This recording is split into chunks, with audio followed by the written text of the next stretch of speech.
Dear younger me, as I look back at our life, we were just content with who we were. No real drives to be or do something special.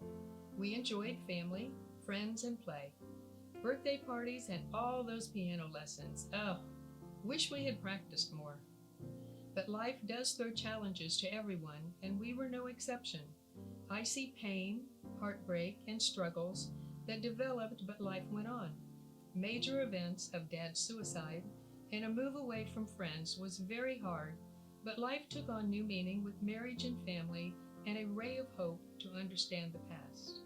We were blessed beyond measure with our work at the church for many years. Our spiritual life as well as work life grew each day. We saw many needs and hurts and worked hard at helping to make others' lives better with a word of hope. In 2014, God took us to Israel. It was life-changing. Scriptures came alive and Jesus' life was definitely changing mine. Our eyes were opened to see all of humanity as His children and how our hopes and dreams were not that different. His healing power helped us understand our past and has given us peace. Upon return, God used us to go above and beyond ourselves and reach people away from our own community. The journey into the inner city of Indianapolis began. Fear of the unknown started to interrupt our journey. We prayed and devoted ourselves to the 4th chapter of Esther, where she was asked to do something she did not want to do, but through prayer and fasting stepped forward and saved her people. Like Esther, we were way out of our comfort zone, afraid to step out, but feeling God's purpose and power behind us. We gained strength. This was the African American community. How would we be received? Would we be in danger?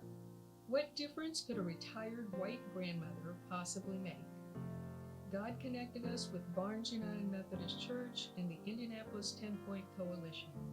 The coalition workers walk the streets at night in hotspot areas of the city to engage young people to share hope, help, and to steer them away from violent acts.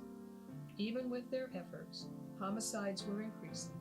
Families were being torn apart by gunfire.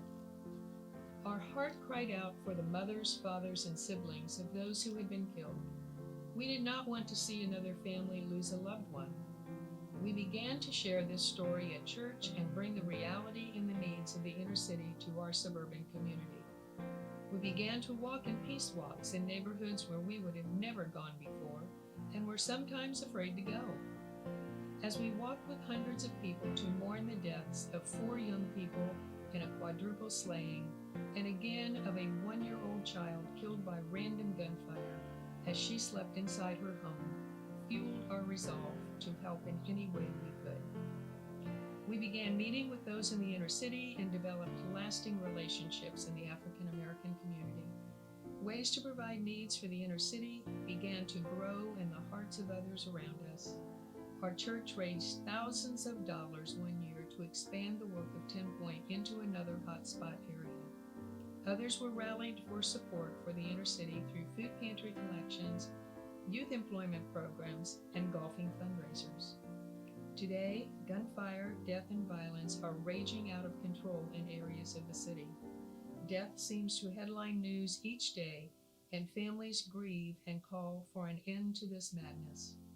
We continue working to find different ways to serve and bring hope and connection from our city to theirs. We must listen for God's voice as He directs our path to share this hope. Ask what I would tell my younger self if I had the chance. There is but one thing I would stress.